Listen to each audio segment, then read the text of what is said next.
Damn, did you press it? I'm too strong. Yeah, it's recording. Go. Are you sure? What's up, guys? It's called protagonist. Don't worry.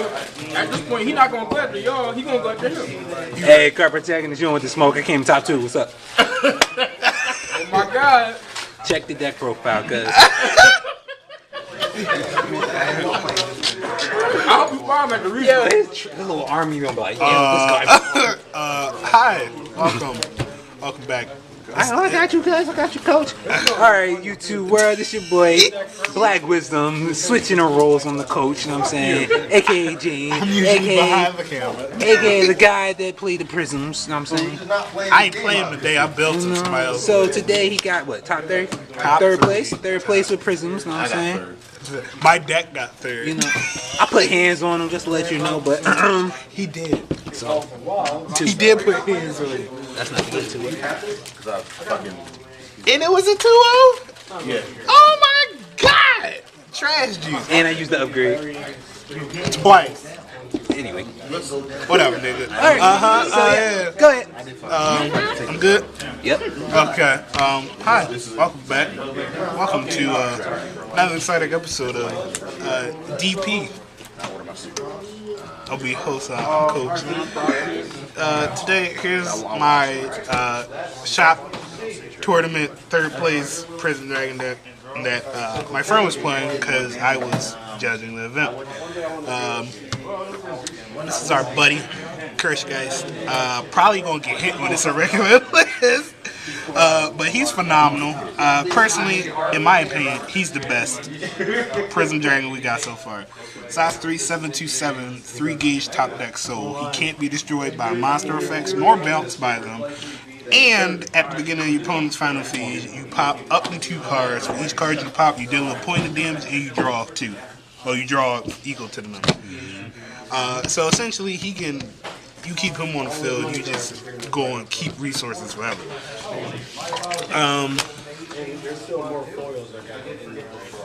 We play 3 of him. I've never truly played really 4 of monsters unless they're like really good, but... Oh, just in case somebody want to say, oh, the glitter. Okay, look. It's 3 this one. Yeah, 3. He's good first turn, and he's good if they get like whatever pre-existing one. Especially if you can make sure he can't get off the field. He's just going to give you so many resources. Next, everybody's love-hate relationship with this game. Heavenly Crystal Dragon Aldoathor. This card probably gonna get hit on the irregular list too. It's 828, size 3, 3 gauge top deck soul. While it's on the field, it can't be destroyed and it can't be dealt effect damage. Yeah, I can't be dealt effect damage. He has the overturn ability. When my opponent would attack, you discard a card and pay a gauge. They have to attack him now. Every time they attack, they burn for a point. He can't be destroyed. This card's fucking amazing. You know, you can literally slow down the meta, which is just OTK and everybody right now. You can slow it down simply by putting him on the field and making them afraid to attack. Next, 2 copies of Provenance, Crystal Dragon, Thor Adamant. This is the like upgrade Prism, the only one we got so far.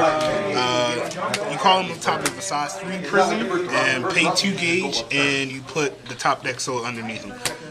So whatever pre-existing soul you have on a 3, he gets, and then he gets +1 from the deck. Yeah, man, that does look good. While he's on the field, your opponent can't crack any card on your side, and you can't take damage. Oh my god. You can't be dealt damage by the card effects. Also, you can counter call him during their turn, which makes it really nice. He has counter attack, so if they whack him, you can whack them back. Well, yeah, counter attack. Sure does. A lot of cards can't be destroyed now, which is kinda irrelevant, but at the same time still good. Hey, Bushiro, can Gear Guy get counter attack? Unfortunately not. Next, a guy that probably wasn't much of an MVP today from what I heard, but he's still one of my like fan favorites. He came out the first box. This is Green Crystal Dragon Shell Drain, 825, 2 gauge top deck soul. When he's destroyed, I gain in life. When he swings and I have 7 or more, he pops a monster in my opponent's field. Double attack, so he can do it twice if you have the life requirement, or he can get you back to the life requirement if able. He's like kind of like the placeholder. If I don't have any of the good ones, first turn call him down. You can potentially gain 2 life off of him and pop some shit if able. Next, I play one size 2. Mixed Crystal Dragon Baldwin. His stats are very irrelevant because I'm never calling him on the field. He's only in here to put into the sole of my shoes to make sure that my shoes, my items, can swing past my center and get rid of problematic monsters. When he's in the sole of a Prism Dragon item, it gets plus 6k power and it can attack past him. I'm definitely gonna watch this shit though. And it gives it weapon soul guard, but whatever. Next, size 1s, we play 2 K-Town. K-Town is a pretty fantastic card. He can win you games. Yes, is the shit I was talking about. He can win you games by simply link attacking. He's going to give you a resource.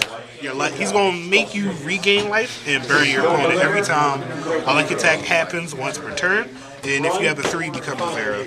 I wish he was a 3, so you could potentially call Adamant Azor over top of him, but making him a 1 makes more sense because of the half done. Next to on the zeros, we play 2 Flying Crystal Dragon Shell Dragon. 2/1. When it comes into play, you can discard a card from your hand. If you do, search your deck for any card with defense. That ability can search for a lot of shit in your deck, which makes the consistency on it really retarded because there are a lot of good cards with defense.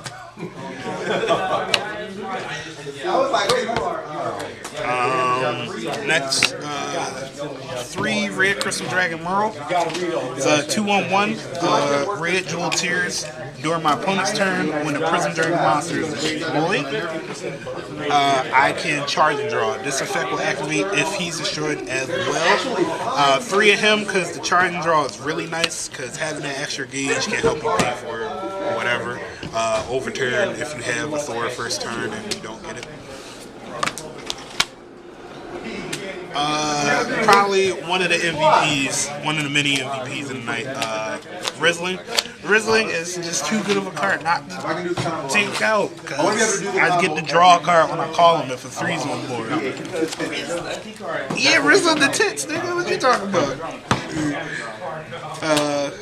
Yeah, when he comes into play, you got a size 3 Preservation, draw a card. So he will always replace himself, so his utility can never dwindle unless I can't draw cards with option.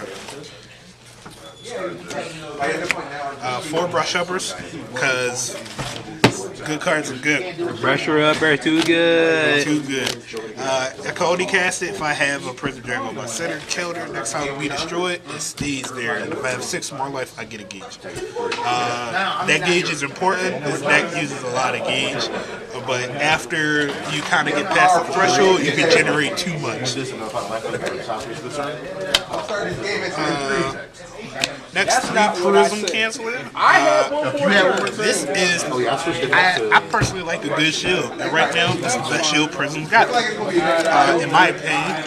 Only reason I say that is because this isn't restrictive to monster being attack, so if Shadow Dive or any like other shit happens, I could just play this. And if I have an item equipped, it can't be nullified.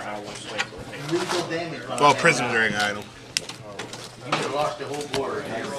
Next at 3 Autogram. I play this card at 3 because I would rather see it in my starting hand or draw into it than actually search for it with Flying Children. It has defense. You can only have one of it on the field. While it's on the field, all Prism Dragons get 1/1. So your items and monsters. and when you deal effect damage to your opponent on their turn, you charge them. So it helps with consistency as well, and it makes everything harder to hit. Next, 3 enhancement. Everybody should know what this card does. It's a pretty good staple in the deck. You charge a card. If you have a 3 on the center, draw 1. Generating resources is cool. Next, 3 copies of Crystallization Phenomenon. You can only cast this when a monster in your center is being destroyed. You pay 1 life, draw a card, then you choose a monster on your opponent's field, rest it, and nullify its abilities for the turn. It's very good. If it didn't have the draw effect, I probably would play it at 3, probably like 2 or 7. But the fact that I could draw a card off it makes this card fucking nuts. So you guys say hashtag waste her time. What? Hashtag waste your time. You know how they waste your time, like, oh, you know, okay, nah, it's your turn. 2 copies of Gemologist. Sure is. You can only cast this card if you have 6 or more life. You put the top card of your deck into the gauge, and then you can search up to 1 size 3 Prism from your deck. Usually, this is searching for Thor, Curse guys, but if I have one of those ahead and I have this, I'm searching for Adam just to make sure I can generate an extra 1 to call it. I actually just put this card in here like yesterday. I wasn't playing it forever. What? I don't know. I feel a certain type of way about that. There you go, folks. Spicy tech choice. It ain't spicy. Everybody playing it. Oh Lord, the bullshit of the deck. Was this an MVP for you? Yeah. Definitely the MPV card of the deck. See, Asterism effect. You can only cast this if you have a Prism Dragon on your field. Cast cost, discard 2 cards from your hand, which is literally like what the fuck ever in this deck. Choose to use one of the following. You can make sure none of your Prism Dragon monsters can be rocked for the turn, so you can literally make them an unmovable force that can only be balanced. Primarily play this with Curse Geist. If I have this and 2 other cards in my hand, Curse Geist pops, I get the 2 cards back. And if I have Auto Girl, I get a +1. 2 fucking good. Synergy. And the shoes, which is another bird 2 for free. Nigga, combos on combos. And Buddyfighters at home, keyword synergy. Synergy. Also, it has a second effect that would state if I would lose the game by 80 beads, deck out, life go to 0 or whatever. I have an extra turn to use to play, because at the start of my opponent's next turn, he loses, which is not horrible. It's pretty good. Woo. Next, 2 Prismatic Bless. Was this an MVP for you? Kinda, sorta.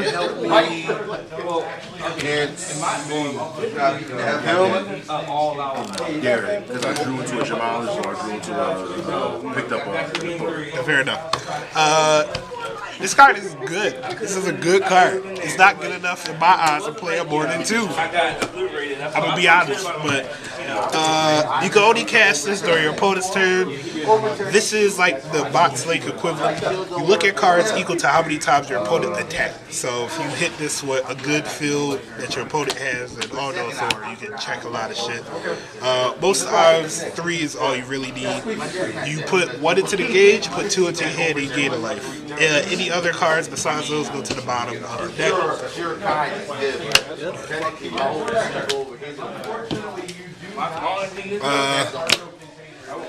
Next, 2 Selection of Athora.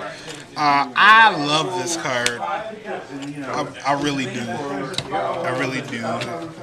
It's pretty good. You can only cast this if you have a Prism Dragon monster and item on your field, so it's very restrictive. I don't get to cast it a lot, but when I do, it really helps me out. You can pick up any Prism Dragon monster and get a gauge, or you can give a Prism Dragon monster on your field penetrate an extra crit. So if you play other wall decks, you can run through them, or you can give yourself resources. Synergy. Next, 3 Crystal Crescent Greaves. This is the upgraded version of the Crystal Spikes. 5 defense, you pay a life, and you put a Prism Dragon from your drop into the soul. So you can essentially, if a Baldwin's in there, just grab Baldwin. It makes grading Baldwin pretty easy. So if you get it in hand, even though it's a 1-off, you can toss it in here. If this is on the field with Auto Grill, this can be 7k attack, so you can hit a lot of dumb shit for free. This also gives all your Prism Dragon monsters on the field 2/2, and their effects can't be nullified. You can't nullify this ability by itself. Also, at the beginning of your opponent's final phase, if you have a monster on the center, you can deal 2 damage to them. Now, question for the people in YouTube land. Yeah. They see that you run 1 Baldwin, so how consistent is that? How consistent? Well, you get to look at a lot of cards for no absolute reason in this deck, for whatever fucking reason, because Bushy Road was like, fuck it, yo, give them niggas good cards. I don't know why. Also, it's defense, so you can search with Flying Challenger. So, again, synergy. And it has so good. What? Baldwin does have defense. It's a monster. You can call it, if need be, and let it get rocked. No, I mean, I'm at the defense attribute. No, the shoes do. The shoes have the defense. Somebody wasn't using synergy today. He got me the top 3 with it, so fuck it. Nah, that was luck. Whatever. I guess. Really good. The fact that this burns you will win games. So this and Auto Grail. Auto Grail's like one of the main cards that makes the deck pretty retarded. Yeah. 2 of the OG burning shoes, Crystal Greaves. 4 defense, 1 gauge to equip. The abilities of the Prism Dragon or the center can't be nullified, and they get 2/2. You can't nullify that ability. So it's the dubbed down version of the Greaves. Also, at the end of an attack, if there's a Prism Dragon on the center, burn them for 1. The reason I play 2 of these is because sometimes waiting for these to activate takes a little too long, and I would rather have that charge drawn down from Auto Grill. So equip these, give the center the 2/2, because that's all you really care about. They attack, you burn them for 1, you charge draw during their combat phase, so you can draw to something you really need. And then after you already have good resources, you can just swap it out for the moves. And then last 2 impacts. How many times you use this? I used it Once or twice. actually only one time. One time. Should have been twice. Should have been twice, but you fucking failed me. Crystal Cristiano, shoot. Pony casts if you have a Prism Dragon monster on your center and you didn't get dealt damage. And during their final phase. AKA, you don't need it because the Thora overturns lets you kill yourself. There you go. You pay 2 gauge, counter, deal 4. If your opponent would die from this, they can't be revived. I like this better than the other one, Overhead, because I'm not paying 4 gauge to burn you for whatever number plus 2. I'd rather just hit you with a staple 4 and keep it pushing. So drawing this in your final phase, or during your opponent's final phase, and then having a gauge and just be like, well, here you go. Game 2 or whatever.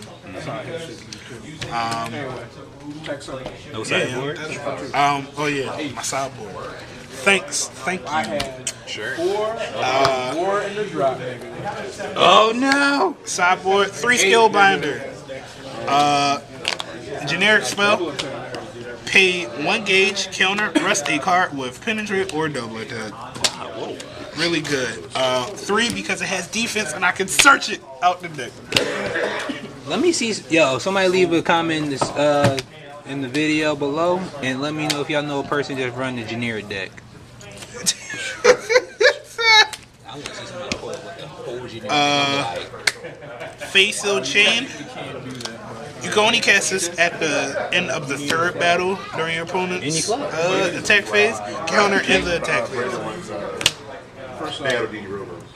Defense. I can search for it. There you go, boys. This is for like rush decks. Really strong rush decks. Like if I don't have enough resources to keep my monsters on board, like they're just pushing a little too hard, I'm gonna just end their phase and try to see if we can get some good stuff off. 2 Flying Crystal Dragon of Flora, 2/2, counteract, choose a monster or item on your opponent's field, knock it down by 3k power in the crit. So this card's annoying. Yeah. Because if they swing on it, you can just make it jump to the drop zone and then target a card to say they can't hit your center. He can also become a 5/5 if you have your board set up with Alder Ground and Crystal Grief. So he can start killing some mediocre shit if you wanted to, and then help make sure you don't die. I usually sideboard this in if I win game 1 to make sure they can't. The sauce. And then 3 Emo Thor. AKA Gear Guy 7. I mean 8. Black, Dark Black Crystal Dragon, Thora, top deck soul 3 gauge, can't be dealt effect damage while it's here. Crystal Pain, when it's destroyed, knock a card out my opponent's hand and deal a damage to it. This is for things that run a lot of penetrate and Curse guys start failing a little. You never know. And also this can, like manipulate your opponent's board. This probably isn't the best against Thunder Empire since they want shit in the drop, but whatever. Yeah, that's the deck profile. This deck is really good, and it's probably gonna get hit with this irregular list. I'm being honest. It's a little too good and too free for most of the shit that happens. But thank you for watching. If you like this deck, leave a like, comment, and subscribe. If you didn't like this deck, leave a like, comment, and subscribe. If you think I can change this deck to a much better formula, leave a like, comment, and subscribe. But for those who didn't like the video, hit that dislike button and tell me why, because you're probably a hater. Yeah, you probably are a hater. Yeah. Bushy Road, don't hit Chaos too hard. Nah, Chaos getting you're not banned. getting no more support. This video probably gonna come out after a regular list, but if it doesn't, just send Say goodbye to Curse, guys. say goodbye to Curse Geist. No, well, one more look for. That's that asterism. It's so hard to say goodbye to yesterday.